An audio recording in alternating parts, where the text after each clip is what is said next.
Saya punya orang tua, tapi sering bertengkar dengan menantu. Setiap saya nasihatin, keduanya tak ada yang mengalah. Kasih sarung tinju. Saya diberi seorang anak, istri saya mengandung, sekarang masuk 7 bulan. Apa amalan afdal untuk saya sebagai suami untuk kebaikan kandungan? Ustaz, bagaimana sebaiknya melaksanakan ibadah di masjid? Apakah kita ikut salah satu tata cara ibadah, misalnya NU atau Muhammadiyah, atau gimana Pak Ustaz? Assalamualaikum warahmatullahi wabarakatuh. Alhamdulillah, selamat datang kembali di channel ini. Dan untuk para pecinta Ustadz Abdul Somad, silahkan tinggalkan jejak di kolom komentar. Segala puji bagi Allah Subhanahu wa Ta'ala yang telah memberikan kita nikmat iman dan Islam sehingga kita dapat dipertemukan lagi di video ini meskipun secara tidak langsung. Dalam rangka mengikuti video tanya jawab Ustadz Abdul Somad, sholawat serta salam semoga senantiasa tercurahkan kepada junjungan kita Nabi Muhammad Sallallahu Alaihi Wasallam beserta keluarga, sahabat, dan para subscriber channel ini hingga akhir zaman. Pada kesempatan yang penuh berkah ini, saya mengundang hadirin sekalian untuk menyimak dan mendalami video tanya jawab ini yang insya Allah akan memperkaya keimanan serta pengetahuan kita tentang Islam. Semoga apa yang disampaikan oleh Ustadz Abdul Somad dapat menjadi bekal dan bimbingan bagi kita dalam menjalani kehidupan yang lebih baik.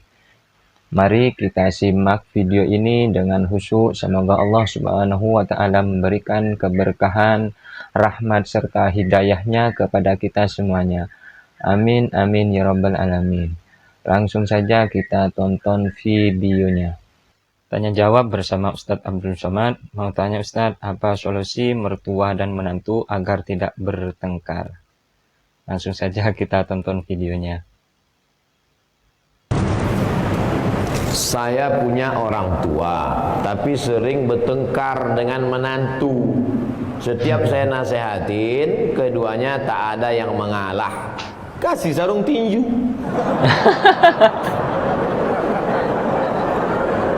Allah ya karim.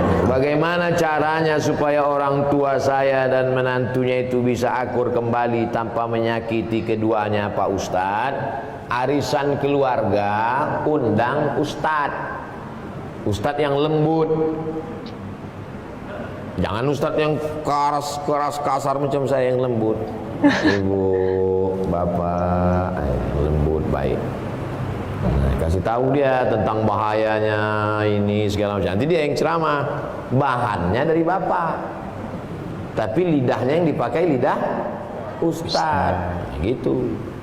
Kalau saya nggak bisa, karena saya pernah dipakai gitu sama ketua masjid. Bahannya dari ketua masjid, pakai lidah saya. Siapa yang meminta sedekahnya kembali, maka dia seperti anjing yang menjilat muntahnya. Karena masukan dari ketua masjid, ini ada sedekah yang diminta kembali. Lalu saya sampaikan begitu. Setelah selesai acara, mohon maaf Pak Ustadz, yang disindir nggak datang. Allah ya. Itu saya nggak mau. Nyindir itu nggak mau. Kalau ada to the point, mana orangnya? Gitu. Ya, tapi kalau untuk ini nggak bisa. Jadi adik-adikku sekalian, walaupun udah ngaji, nggak bisa menceramahi dia. Karena orang tua itu tidak pernah melihat kita ini besar. Ibu melihat anak ibu walaupun udah kuliah, dia tetaplah anak kecil yang umur 2 tahun belajar berjalan. Gak pernah kita melihat anak-anak itu dewasa. Makanya kalau ada anak yang ngomong, saya ini udah dewasa mama. Enggak, kamu anakku. Gak pernah dewasa dia. Maka pakai lidah Ustadz tadi, masalah warisan.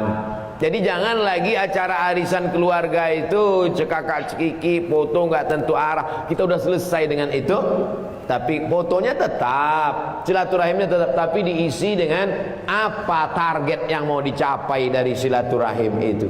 Sehingga bergizilah ceramah-ceramah arisan-arisan keluarga, pertemuan bulanan, anak-anak menantu, pertemuan bulanan, bulan September tentang harta warisan. Ramai yang datang. Pertemuan arisan bulan Oktober tentang ini. Nah, masukkan pesan ini. Nah, insya Allah. Setelah itu jangan lupa doa. Nanti Pak Ustadz, Pak Kiai Habib mendoakan. Habib tolong bacakan air ini. Dibacakannya air, masuklah doa itu ke dalam air, berubah molekul-molekul air itu menjadi cahaya. Lalu diminum oleh mereka, masuk ke dalam darahnya, masuk ke dalam jantungnya. Jantungnya yang tadi terbakar dingin, sejuk. Dari jantung naik ke otak, otaknya yang dari tadi tegang tenang. Berapa banyak orang yang gak mati-mati sakaratul maut, pas dikasih air mati langsung. Ketenangan. Nah, jadi yang meneliti itu malah orang Jepang, bukan orang Arab, bukan orang Islam. Diteliti mereka air yang dibacakan doa, dipanggil tokoh-tokoh agama, air yang paling bening, paling bercahaya, yang dibacakan oleh ulama dari kalangan umat Islam. Allahu Akbar. Allahu Akbar. Molekul-molekul cahaya. Oleh sebab itu doa. Ada nggak ini Pak Ustadz dalilnya zaman Nabi dibacakan air? Ada. Sahabat Nabi datang lapor, ya Rasulullah, ya aku dapat kambing 30 ekor, halal apa enggak ini kambingnya? Kok bisa dapat kambing dari mana? Di kampung itu ada orang gila, minta doa. Lalu ku baca Al-Fatihah, menahan air liur banyak-banyak. Setelah itu ku ludah gitu ya, sehat. Dikasih kambing, kambingnya halal apa enggak? Itulah dalil ruqyah. Ruqyah membacakan ayat-ayat ke air atau langsung ke telinga. Mana tahu dia dirasuki jin dan setan. Itu ada darah di jantung itu. Di dalam jantung itu. Ibu bapak nanti kalau motong ayam, coba belah jantung ayam itu. Itu ada darah menggumpal di dalam. Darah yang menggumpal di dalam itulah yang dinaikkan oleh setan. Dinaikkan oleh setan. Kalau dia mendidih ke atas, namanya marah. Kalau dia tidak meledak ke atas, tertahan ke dalam, namanya sedih. Misalnya kita lagi berdiri, tiba-tiba kaki kita diinjak sama orang, kita marah. Marah, mendidih darah itu marah. Tapi pas mau membalas, rupanya dia tentara. Berani kan? Dia turun menjadi sedih, tertahan ke dalam. Marah dan sedih akan hilang kalau berubah menjadi maaf. Islam tidak mengajarkan kita larut dalam kemarahan, tidak pula larut dalam kesedihan, tapi dia hilang dengan maaf.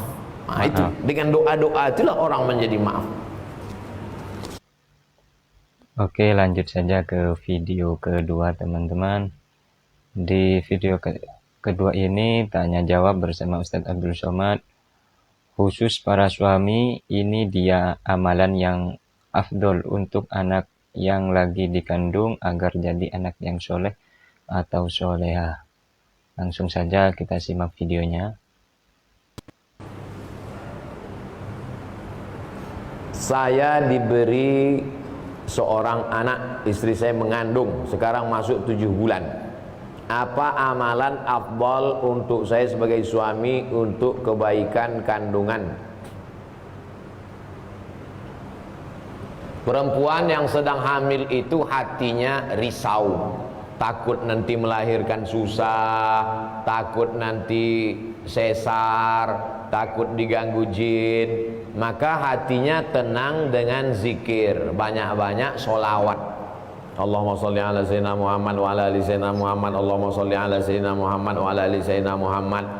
Makanya Pak Kiai selalu nyuruh, gimana nih Pak Kiai, istri saya hamil, baca surat Yusuf supaya hatinya tenang. Padahal tujuan Pak Kiai baca surat Yusuf supaya hatinya tenang dan anaknya soleh, tidak mau berzina seperti Nabi Yusuf. Cuman kadang ibu hamil ini salah sangka, disangkanya anaknya ganteng macam Nabi Yusuf. Pas lahir hitam komplain. Kiai iki anake ireng piye iki? Pak Kiai Enggak orangnya sabar, piye-piye. enggak marah. Bojone ndi? Kok bojo iki podo. Nah, setelah itu kita jangan salah paham dulu. Jadi kalau ada ustadz nyuruh baca sholawat, baca ayat kursi, sesungguhnya itu supaya emosional si ibu tenang. Kalau ibunya tenang, anaknya juga ikut tenang. Salatullah, salamullah ala taha rasulillah. Salatullah, salamullah ala yasin habibillah. Tawassalna bi bismillah wa bil hadi rasulillah wa kulli mujahidin lillah bi ahlil badri ya Allah. Ibunya tenang, anaknya tenang, suaminya tenang, maka mudah melahirkan. Kalau otot-ototnya kaku, dia stres, dia takut, itu susah melahirkan. Tenang, mudah, asyik lahir. Mudah-mudahan ibu diberikan kemudahan. Amin. Amin, amin, amin. Ya Sekaligus Ustadz beri usulan nama. Minta nama sekaligus Anaknya nih teman-teman. laki-laki. Anaknya laki-laki, kasih namanya Hawari. Hawari artinya penolongku. Mudah-mudahan anak ini menjadi penolongmu nanti di akhirat, mendapat syafaat karena anak ini menjadi penghafal Quran. Amin, amin. Ya Hawari. Rabbal Boleh alamin. ditambah belakangnya, depannya, terserahlah. Namanya saya kasih Septi Hawari Pak Ustadz. Kenapa Septi? Lahir September. Aduh. Yang pakai bulan-bulan itu tak usah lah lagi. Nanti minta sama Habib, sama Ustadz lain supaya tambah namanya. 3 nama untuk paspor bisa umroh. Aduh. Lanjut ke video tanya jawab yang ketiga teman-teman. Kita baca dulu. Tanya jawab bersama Ustadz Abdul Somad. Ustadz, bagaimana sebaiknya melaksanakan ibadah di masjid? Langsung saja kita simak videonya. Ustadz, bagaimana sebaiknya melaksanakan ibadah di masjid? Apakah kita ikut salah satu tata cara ibadah, misalnya NU atau Muhammadiyah atau gimana Pak Ustadz? Saya ketua masjid. Saya gini-gini ketua masjid nih. Jadi saya ketua masjid. Masjid itu memang dari dulu pakai mazhab Syafi'i. Bismillahnya jahar. Bismillahirrahmanirrahim. Allah. Ini sholat apa qori? Biasa aja lah. Bismillahirrahmanirrahim. Alhamdulillahirabbil alamin. Arrahmanirrahim. Lalu kemudian kalau subuh pakai kunut, pakai mazhab Syafi'i. Allahumma hdina fiman hadait, wa afina fiman afait, wa tawallana fiman tawallait. Tapi masjidnya enggak terlalu besar, masjid komplek perumahan kecil. Artinya mayoritas masyarakat di situ memang mazhab Syafi'i. Tapi kalau masyarakat di situ multi, ada bisa dipakai satu contoh masjid di daerah saya juga. Saya ceramah di situ. Lalu saya dengar, saya kasih tahu sama makmum, Ustadz, itu imam sir, itu imam jahar. Maksudnya kalau dia imam, itu bismillahnya jahar. Bismillahirrahmanirrahim. Tapi kalau itu yang imam sir, bismillah. Nah, jadi semua terayomi selama masih ahlus sunnah wal Jamaah. Nah, jadi saya tak paham komunitas masyarakat di Darussalam, tapi kalau masjid saya pakai mazhab Syafi'i. Syafi'i. Terus kalau selesai sholat zikir jahar sama sir, ya mazhab yang jahar itu mazhab Hambali. Karena menurut Imam Ahmad bin Hambal, Kalau dalam mazhab Syafi'i, selama makmumnya belum tahu, dikasih tahu. Cara ngasih tahu makmum gimana? Dijaharkan. Astaghfirullahaladzim, astaghfirullahaladzim, astaghfirullahaladzim. La ilaha illallah la syarikalah. Makanya kalau kita sholat di masjid, imamnya misalnya kuat, berarti dia ngasih tahu makmum. Kalau imamnya enggak kuat, berarti makmumnya udah tahu. Kau usah dipermasalahkan. Dia menjadi masalah karena dipermasalahkan. Disitulah letak masalahnya. Jangan masalahkan yang tak perlu dipermasalahkan. Yang penting masih sholat. Nah, itu. Jadi kalau menganggap musyawarah lah bersama masyarakat, bersama jamaah. Oke teman-teman, alhamdulillah kita sudah menyimak video ini.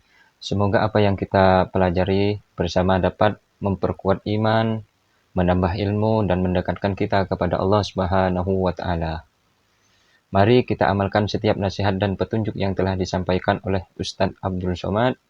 Jangan lupa untuk terus menyebarkan kebaikan dan saling mengingatkan dalam kebenaran dan kesabaran. Terima kasih sudah menonton video ini dan sampai jumpa lagi di video berikutnya. Jangan lupa untuk tekan tombol like, comment, share, and subscribe. Assalamualaikum warahmatullahi wabarakatuh.